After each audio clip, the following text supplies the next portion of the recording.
This is Sounds Like Relict, a collaboration between Sounds Like Adventure and Houndsong Games to celebrate the launch of the Kickstarter for Relict.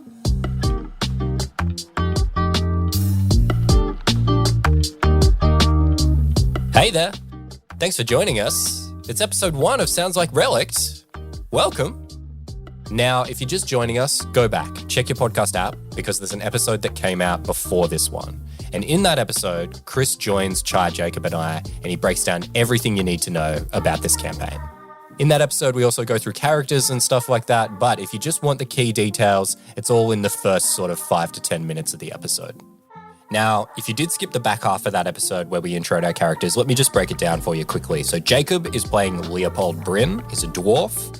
And he is basically a mad scientist, constantly in the pursuit of knowledge, and he'll do anything to get it, no matter how gruesome. And his classes that he's playing, his major class is a plague doctor, his minor class is a dynamancer, and his influence class is a shadow mage. So Chai is playing Youngman George. He's a changeling, and he's an acolyte of the god of balance, aka Carmelian. His major class is priest, his minor class is avatar, and his influence class is knight. And for me, I'm playing a character named Zane, who's basically Leo's assistant, and he's from Tumblefrey, the setting of this game. And my major class is Scoundrel, my minor class is Warrior, and my influence class is Assassin. But one thing I did want to mention before we get into it, so as you've probably noticed, the runtimes of these episodes are going to be a bit longer than our standard Sounds Like Adventure episodes. They're also going to be a little less finely edited, and it's going to be more of your traditional actual play experience, because we want to show you what it's like to learn this system, because we're learning the system at the same time you are. And if you go and back this campaign, then you should know how it actually plays. And let me tell you, it plays bloody fun. But hey, with all that in mind, let's get into episode 1 of Sounds Like Relict, aka 10 Silver Spent. So the first things first, gentlemen, I need everyone to go ahead and roll a d6 for me. Oh, lovely. What could go wrong? That will be a 2 for Leo.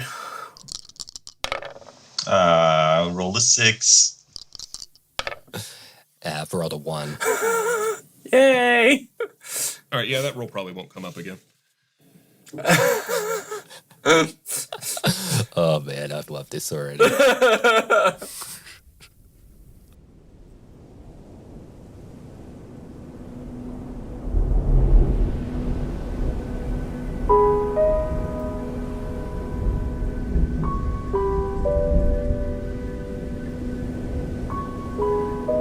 The deck rolls gently underfoot as the double-back keen begins to turn.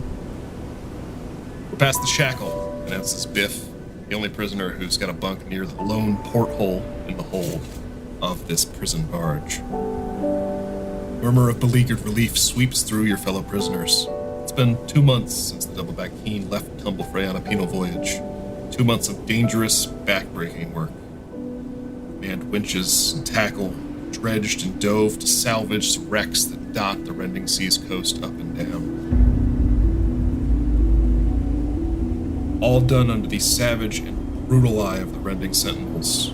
Weathered storm and sun alike, you left port with 23 prisoners 2 months ago, returning with 16.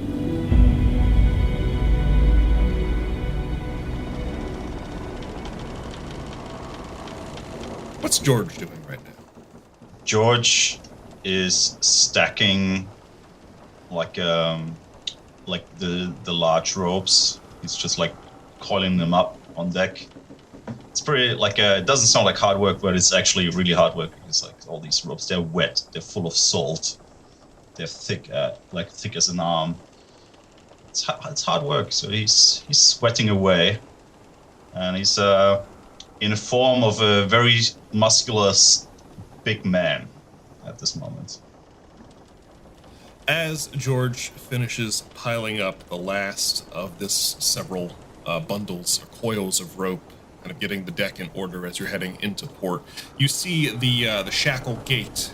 It's this great series of fortified rocks and islands that protects Tumblefrey Harbor. The Shackle Gate is so called because it is actually a chain fortress. There are between all these islands nets of heavy ship-breaking chain that can be winched up and down to kind of create a barrier into the harbor. We're passing through the shackle that is open through the center of this fortified mass of crenellations and cannons, all pointed inward to just annihilate any vessel that is not welcome. You look up, you see Sergeant Riley Bucksweeper coming to you. Riley Bucksweeper is an unpleasant gentleman. He comes up to you and says, all right, that's enough. Time to get below. Get ready for coming into port. We're going to deplank and just get below. Get down with the other prisoners. He orders you down into the hold.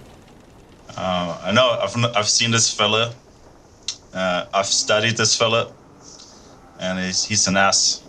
But George knows that if he doesn't follow the orders straight away, there's gonna be some repercussions. So he drops the ropes where they are and then moves down under deck. Go ahead and make a first roll of the game here. Go ahead and make a might check for me, George. We're gonna see kind of how we've impressed this lovely fellow throughout our voyage here. It's gonna be 1d12 plus might. 1d12 plus 4.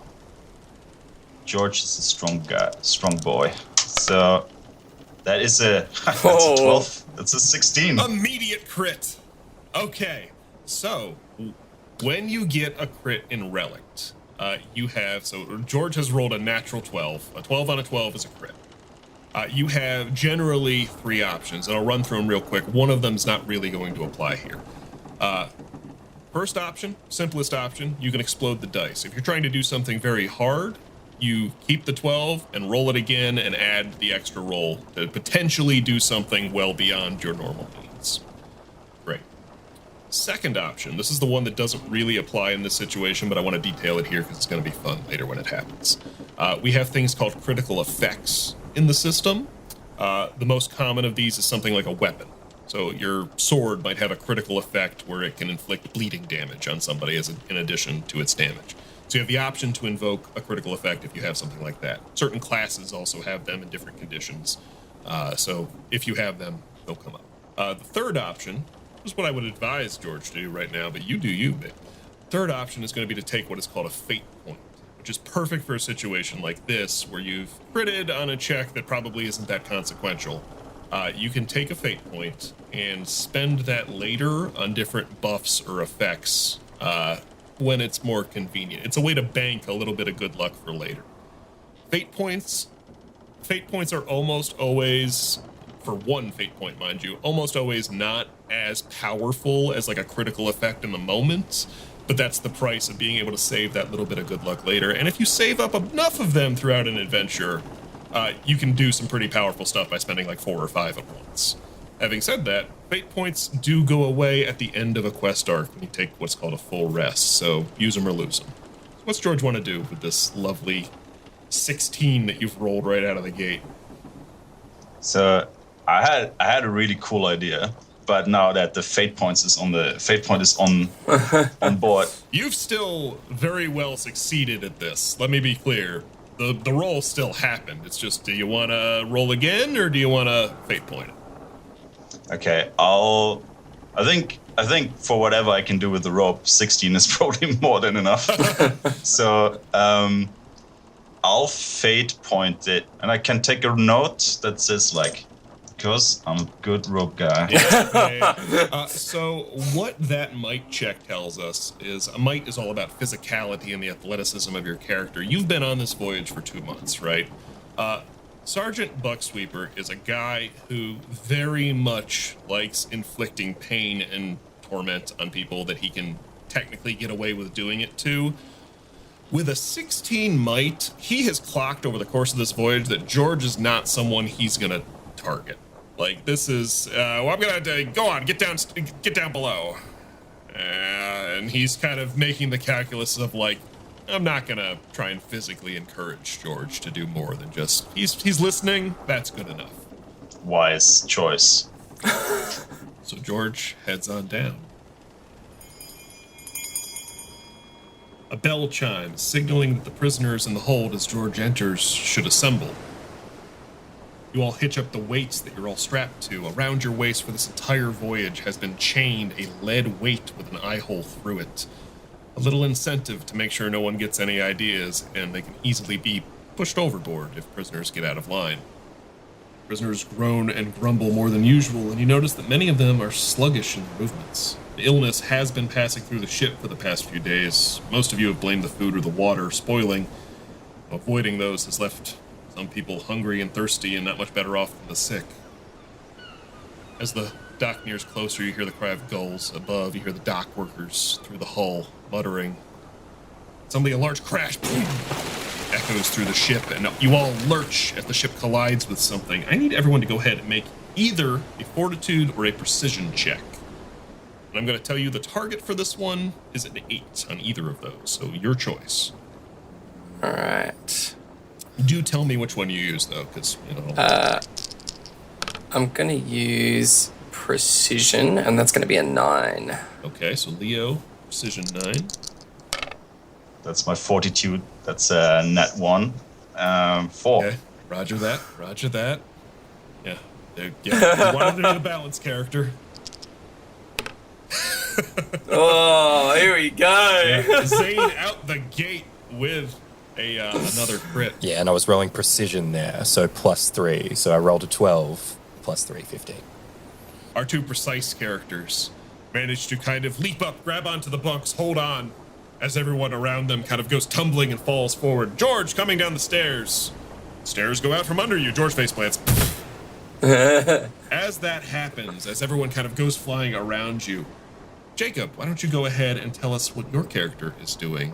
I think Leo has probably spent the last couple of nights on this voyage trying to figure out what the sickness is that's ailing everyone. So he's probably got a little bit of a concoction set up going that he's been doing on the side. It's probably like a hollowed out box or something that he puts over it whenever the sergeant comes down to check on people doing their jobs. But I would say he's slacking off, and he's probably made a couple of deals with some of the other workers to do part of his work so that he can focus on that. Like I can make everyone better, but you need to take over some of my duties.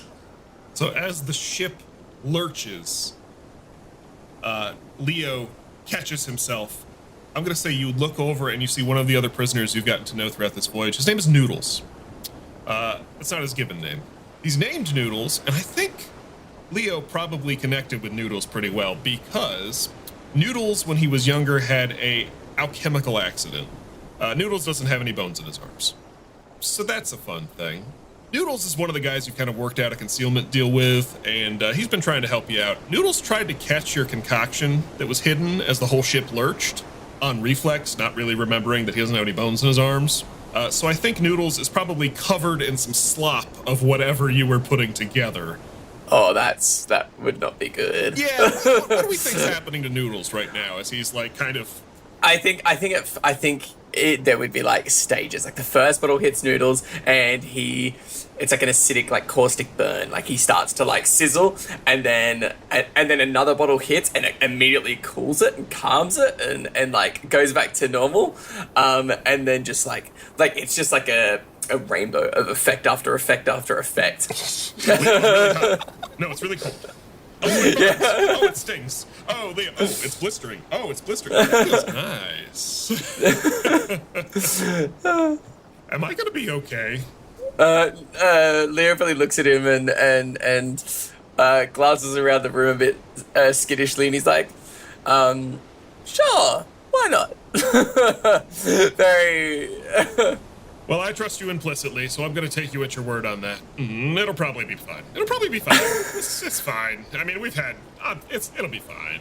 Definitely. And Leo probably, like, turns over his shoulder to one of the other ones and, like... Oh. he's dead. I mean, it's already noodle arms. Yeah. Yeah, I imagine one of those effects, he suddenly gets bones in his arms and he's like, ah! And then another one hits him and they go limp again. I've got too many bones. I would like to say that as my avatar level 1 feature, I could, like, once per rest, remove an affliction from a creature. You could. Kind of feel bad. Noodles has done some shit in his life. Yeah. Like, he doesn't, like, the balance is not in his favor to get his arms restored. It's like... Remind me, is that once per, let me see here, once per rest? Yeah, absolutely. It kind of fixed, like, a creature can only be, like, helped once a month, but I can do it once a rest. Yeah, that's what I was trying to remember. Perfect. Return one bone at a time, please. Once a month. Yeah, it's like I could, like, save his arms, or, like, save him from that concoction. Would George like to do something for Noodles? No, I'm face planted. Like, I'm down on the ground.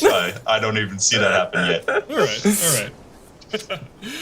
As that is unfolding, and as Leo, you kind of turn around like, ugh. We're gonna say, George, you're probably getting up at this point.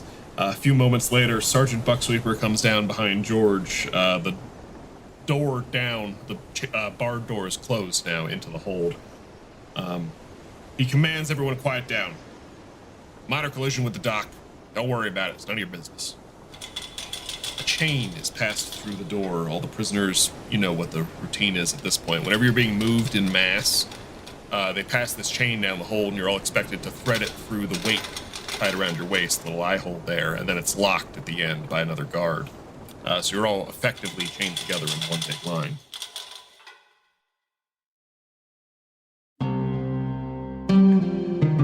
After this procedure is complete, the prisoners are marched up through the decks. Evening light starting to settle down as we see the grand city of Tumblefrey stretching out above the docks beyond. The neighborhood's kind of sprawling, terraced up the sides of the snow-capped Mount Rook.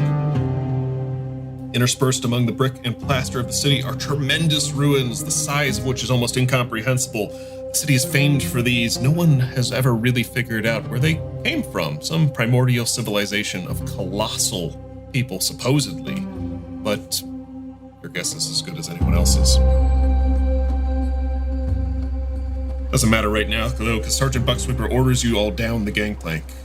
Look to the ship and see that the doubleback is messy. It's been badly tangled with the docks coming in. It looks like the helmsman was not paying attention, or it didn't stop in time, and just crunched up, partially even onto the shore beyond the docks.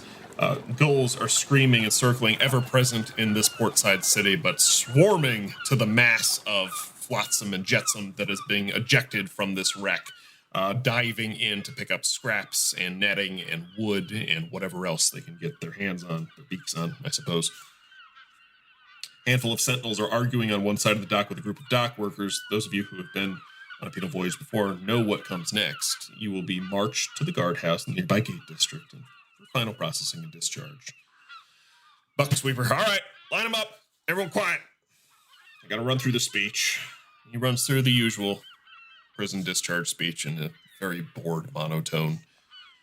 Any possessions on your person at the time of your incarceration shall be returned, excepting those obtained through illegitimate means. A record of your imprisonment shall be held in the municipal archives in Rington. Citizens in good standing may request such records for a fee of not more than 10 coppers per subject, unless an exception is so ordered by the magistrate. As Sergeant Bucksweeper is droning through this legally mandated departure speech that he has to give every single time, Jack, what is your character doing as you stand in this line? So I think Zane is probably like the most comfortable out of this group with being in prison, used to being in these environments. So I think he has like his top prison jumpsuit. It's like rolled down over the to his waist essentially, and his like chest is bare, and he's just like this. Zane is like thick with 3 C's basically. Like this is he's a thick boy.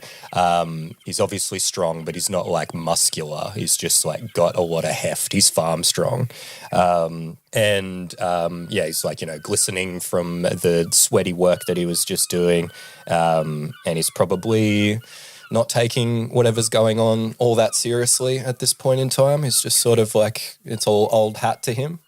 As Bucksweeper completes this legally required speech, he orders you all to prepare for a short march. You are heading from, you have docked in what is called Bollock's Docks.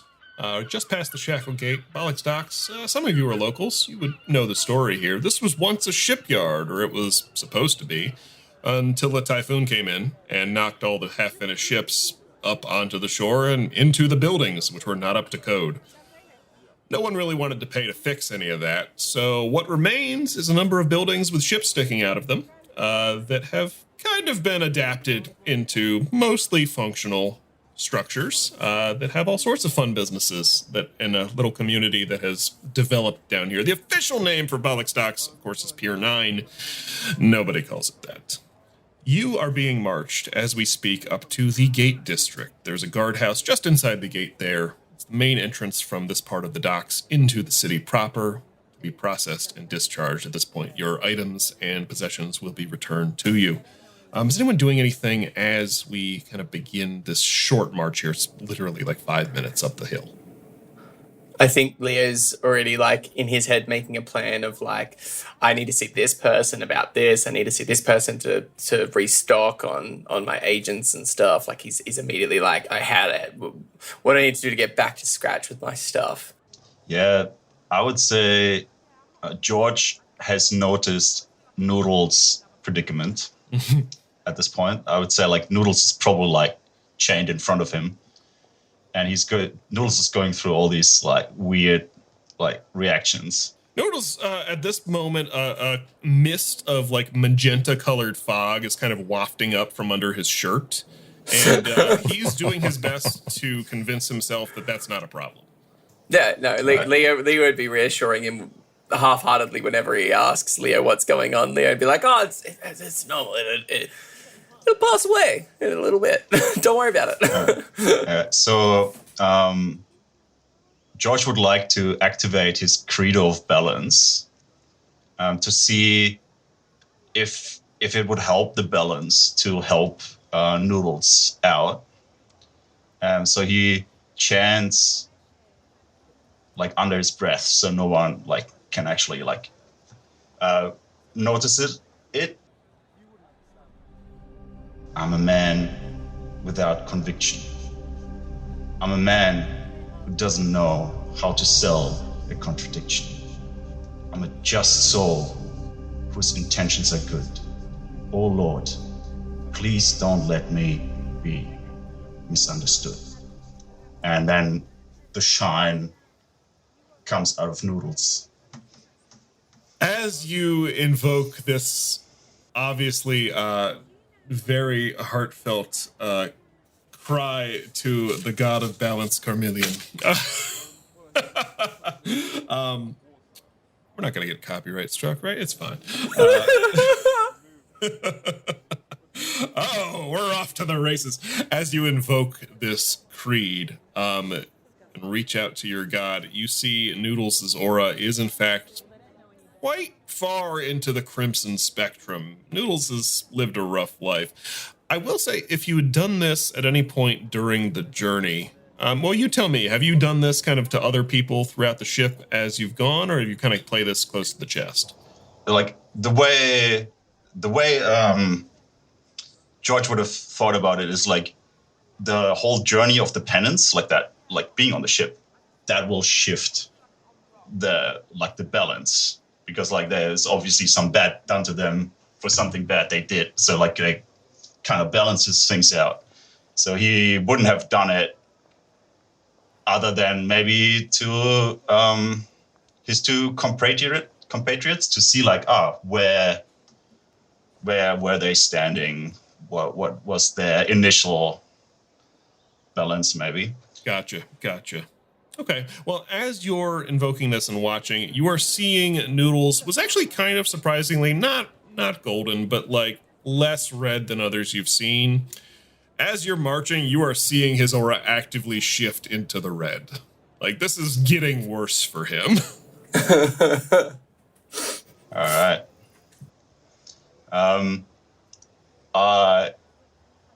How does that divine thing work? Where I can I believe it is just a touch. All right, so I just touch him. Yeah. Sure. Yeah. You may heal a creature you can touch of one affliction. Okay. So I want to watch him to see if at some point he is like that random effect will be something kind of beneficial to him, and I want to stop him like at that point. The moment you recognize as like the most useful, at one point Noodles is, his arms are kind of slack at his sides. He's still got muscle. It's weird. Like, he's a muscled guy. Like, he's lived a rough life. There's just really not a lot to connect him to. So he's like, he can get a good slap going when he wants to. But there's a moment as things are shifting and changing, and he's like, it's fine, everything's fine, Leo, it's fine. There's a moment where kind of his arm shoots out, and you see like bones bind within it and connect. It's just on the one side, and it's maybe a little longer than it should be. But that's probably the best thing that's happened to him so far. All right, I'll touch him and remove that affliction that changes from him, hopefully leaving him with an arm.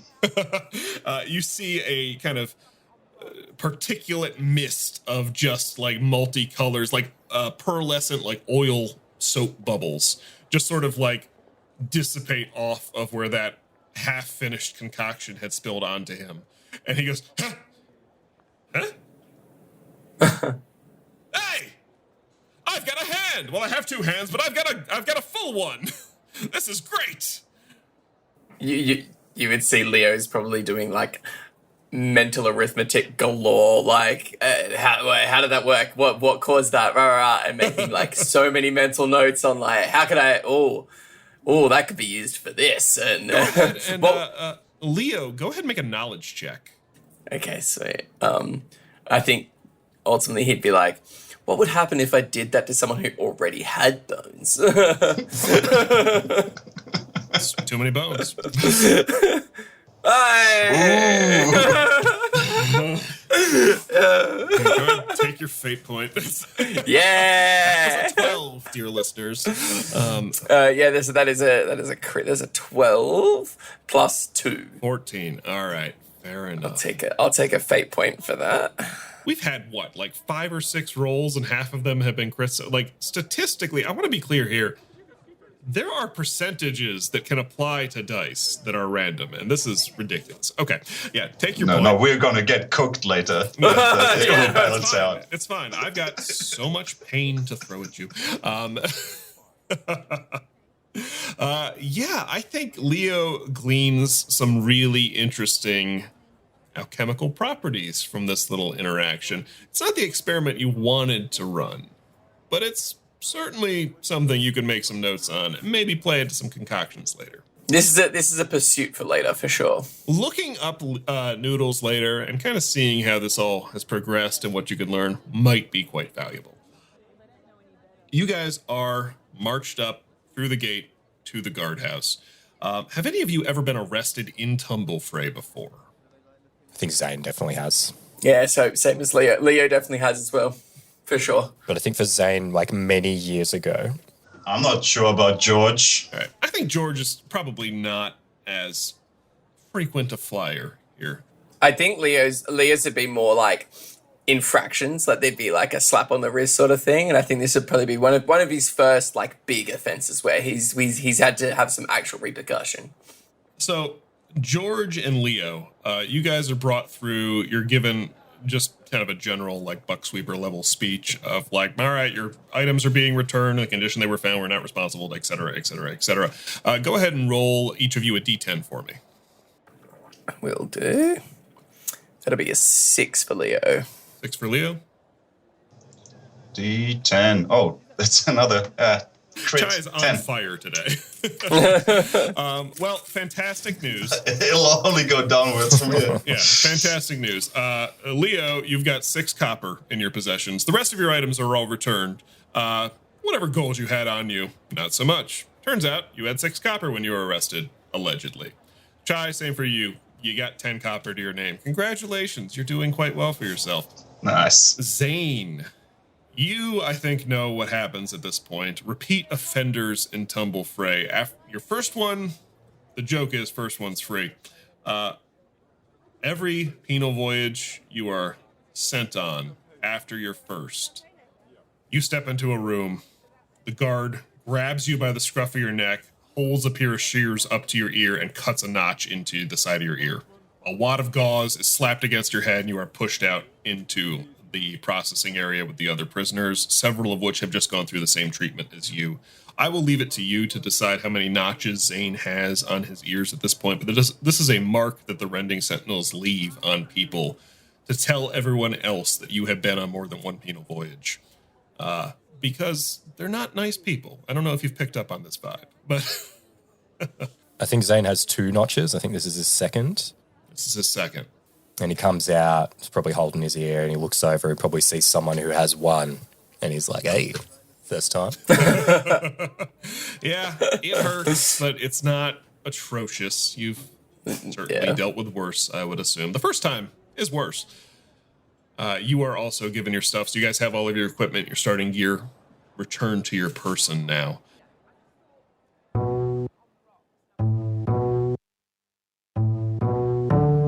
And as you are escorted out of the kind of sally port back into the street, you see a middle-aged, slightly older human woman getting in the face, just chewing out a person you would recognize as Captain Warden Swinscombe.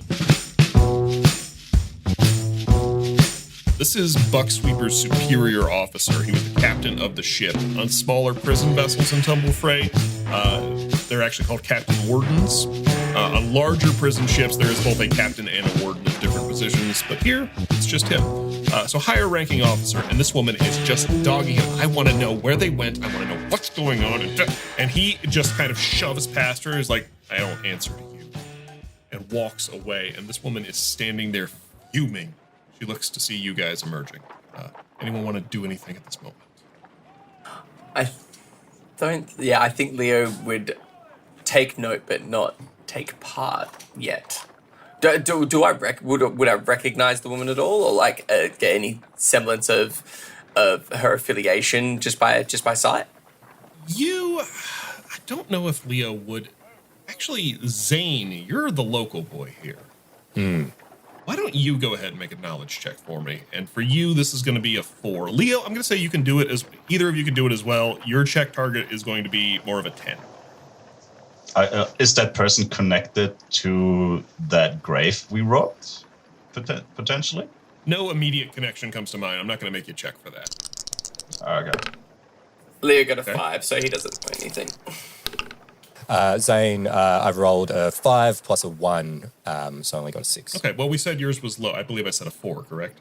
Oh, cool. Yeah, because you're the local boy, and you specifically would have spent time in some of the rougher neighborhoods. This woman, you recognize, she is known as the Saint of Pier 9. This woman's name is Daisy Nosen. She is the proprietor of, what is now the Battered Tulip, combination dive bar and flower shop. Was once simply Daisy's Tulips, next door to the Battered Keg. Those buildings got smashed together at one point, and that's how Daisy met her husband, Scrum. But you know Daisy. Daisy is a community activist kind of person. She takes a particular interest, probably in Zane as he was younger, in a lot of guys like him, a lot of kids who are in that position. Daisy goes out of her way to make sure people have food, make sure they have a roof to stay under, make sure, they know when something bad's coming down in the town. Daisy has developed a reputation that is so sterling among people who need it that she is known as a protected entity. I think even your former gang leader, Zane, lovely fellow by the name of Saxton, by the way, went as far as to issue a decree that no one was to mess with Daisy, the Tulip, or Scrum by extension. Scrum gets grandfathered in there.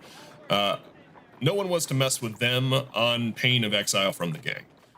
So you recognize Daisy, and I think she might actually clock you, come to think of it, as the local boy from that part of town. And does Zane know Daisy? Yeah, for sure. I think Daisy probably at several points in Zane's younger life was a person who made sure he had something warm to wear and food to eat for a day when she could. Yeah, okay. Well, so I think this is Zane's first return to Tumblefrey in a while after the whole situation with Saxon. So I think he's just like, "Hey, Daisy," and calls out to her. She kind of turns and she's red in the face, and she turns and just, Zane? Yeah.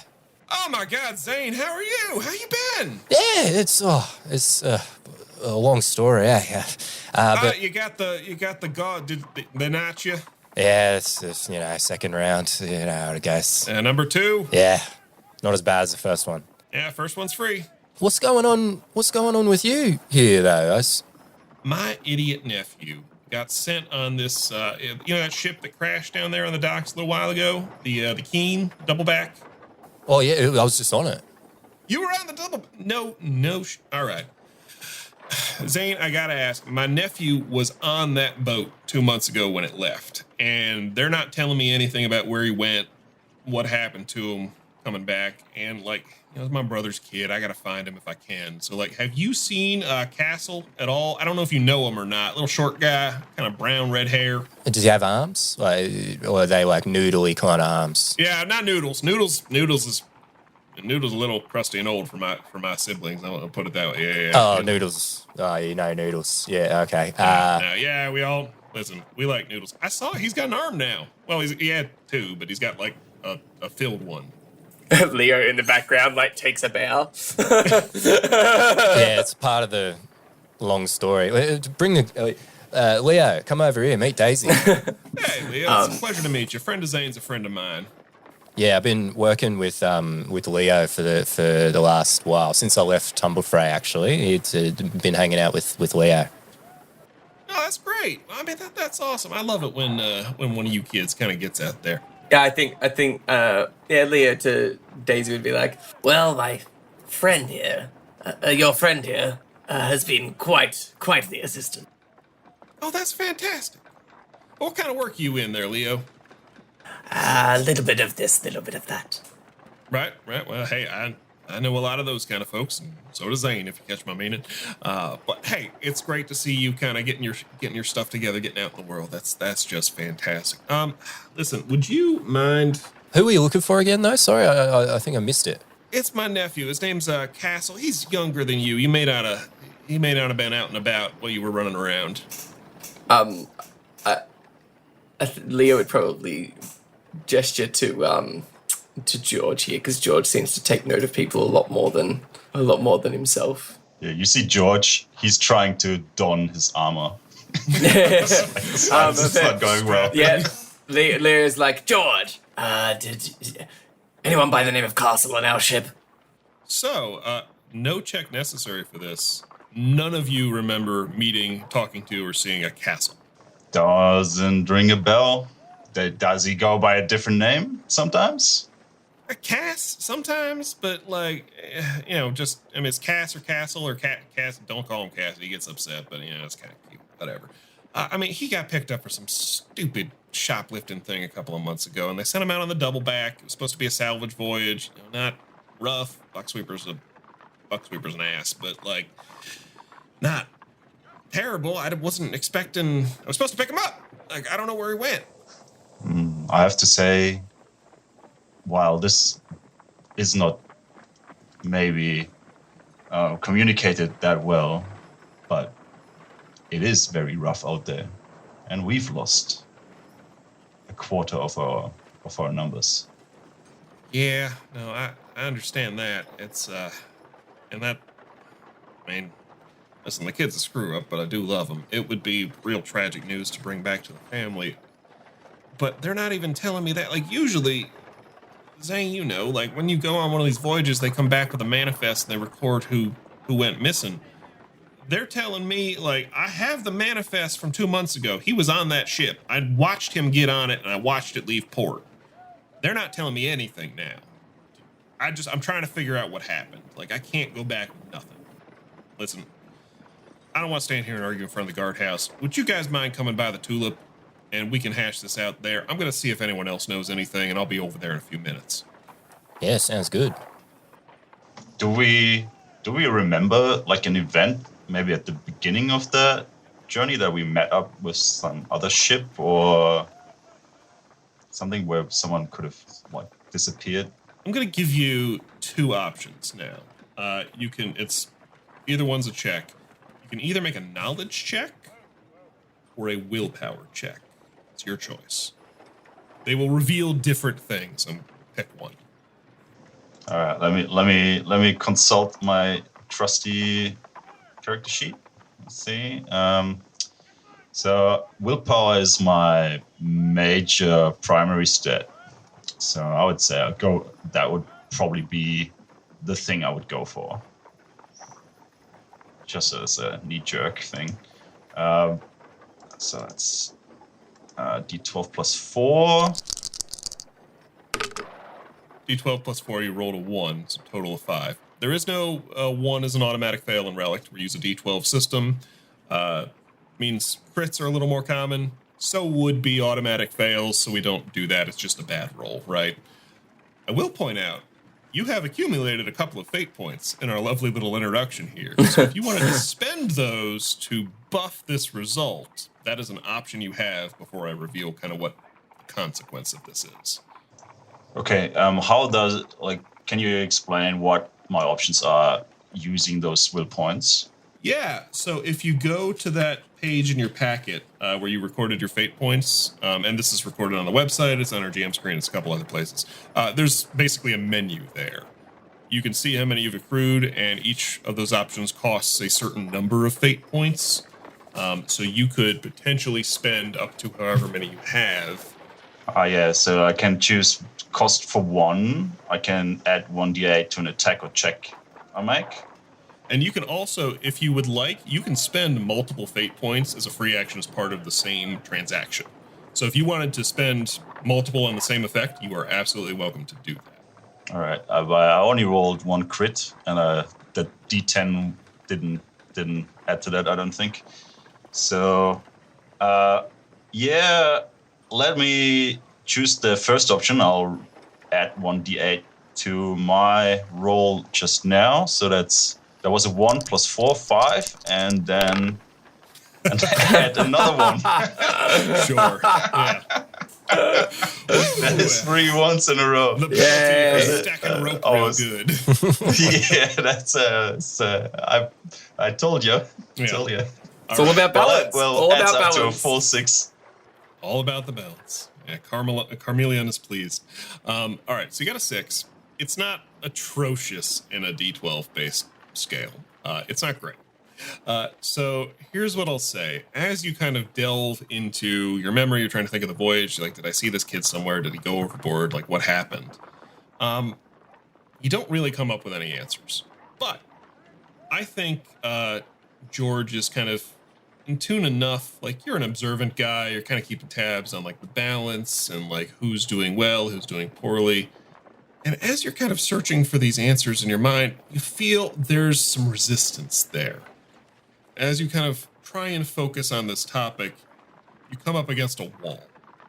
I think George is attuned enough with that willpower check to know, like, that's something. Okay. Would that be something that's repressed, or is that something that has been magically blocked or something? On a 6? Maybe.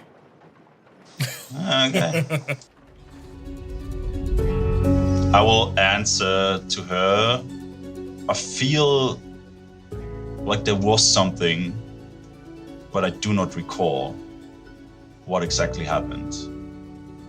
It feels in my mind as it was of no consequence. But now that I'm thinking about it, it feels like there should be more. Biff said something like that too. He came out a few minutes ago. You guys remember?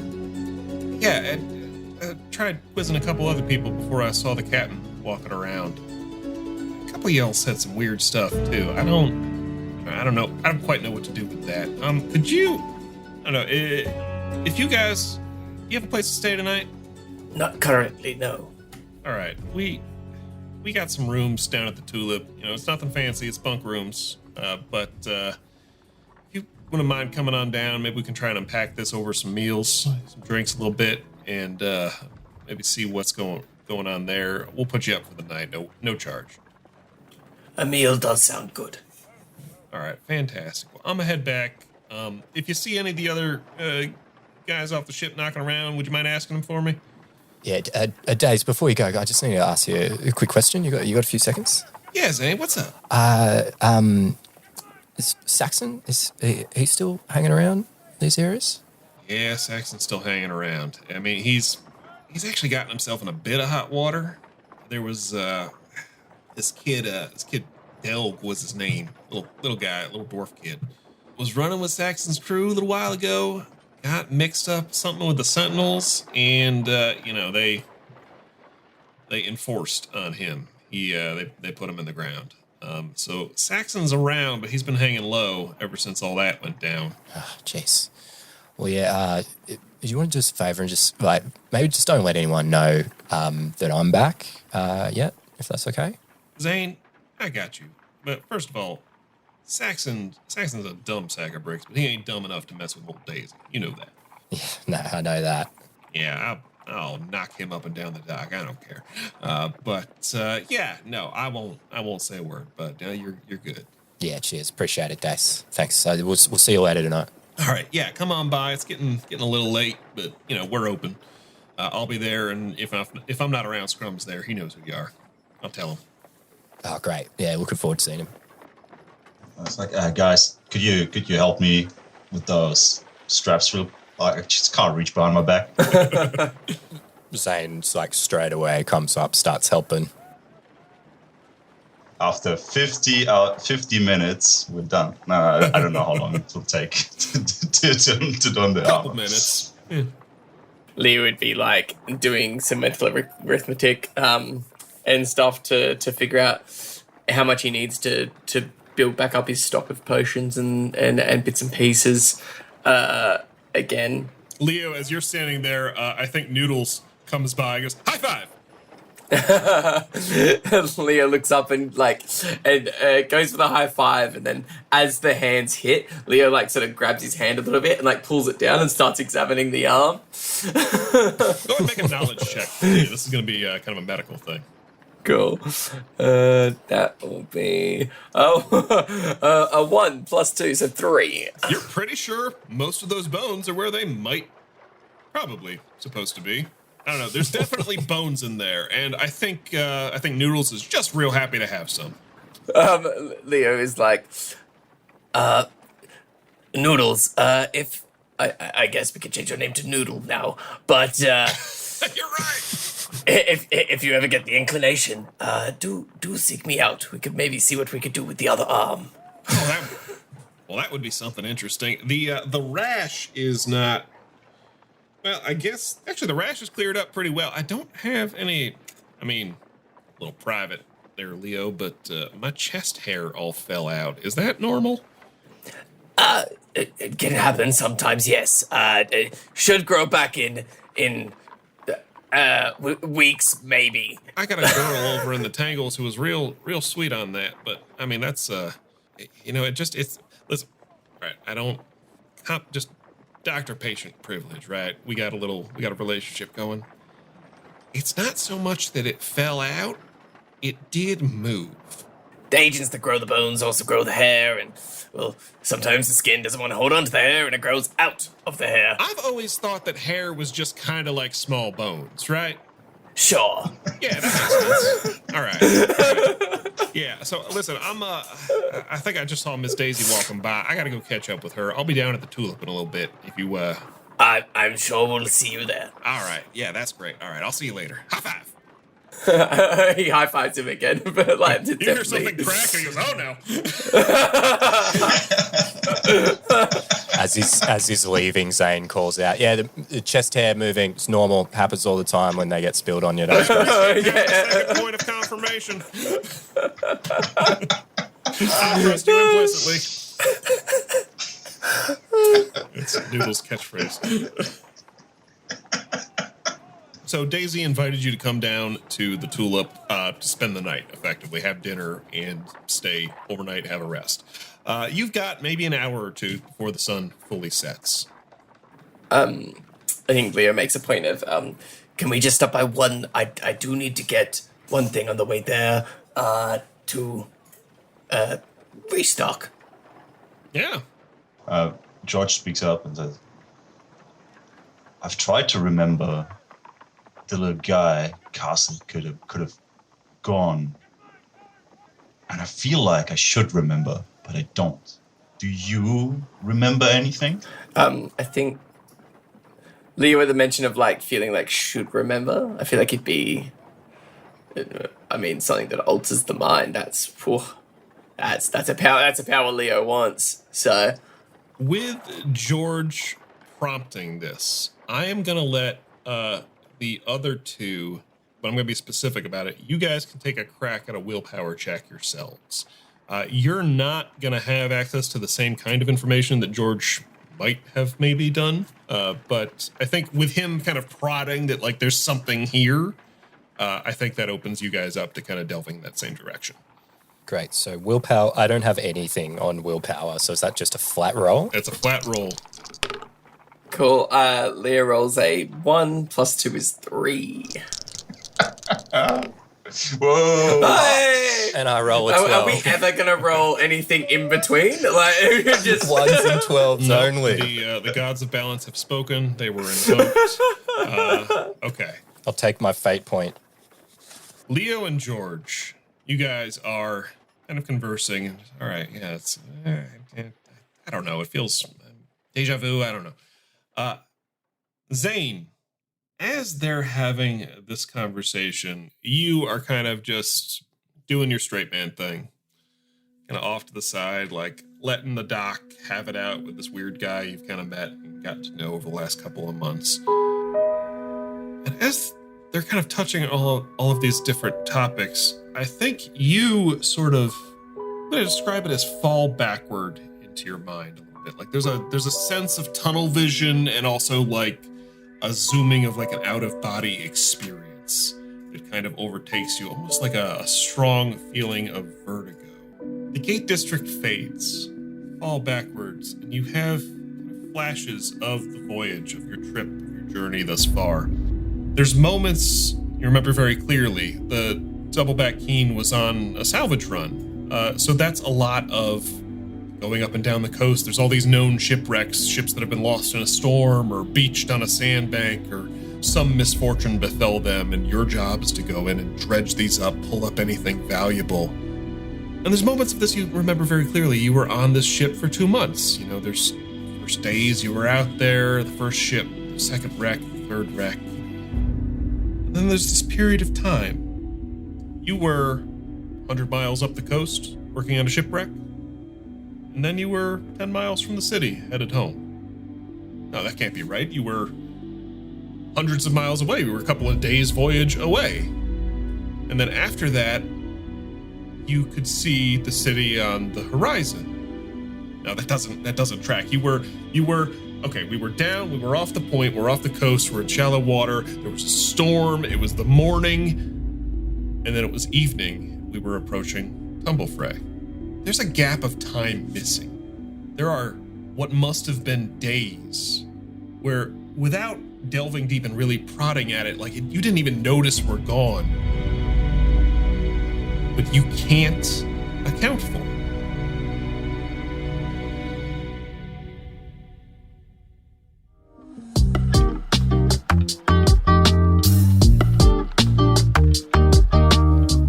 You've been listening to Sounds Like Relict, a collaboration between Sounds Like Adventure and Hounsong Games to celebrate the launch of the Kickstarter for Relict. Relict is a free tabletop role-playing game system designed to power awesome characters on incredible adventures, and the Kickstarter is happening right now.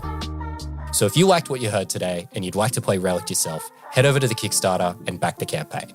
There's some amazing books on offer and even a stretch goal to turn the campaign that we're playing right now into a module. So if you'd like to bring 10 Silvers Bent to your table, then back the campaign now. The link is in the show notes. So with all that in mind, we'll catch you next week for the next episode of Sounds Like Relict.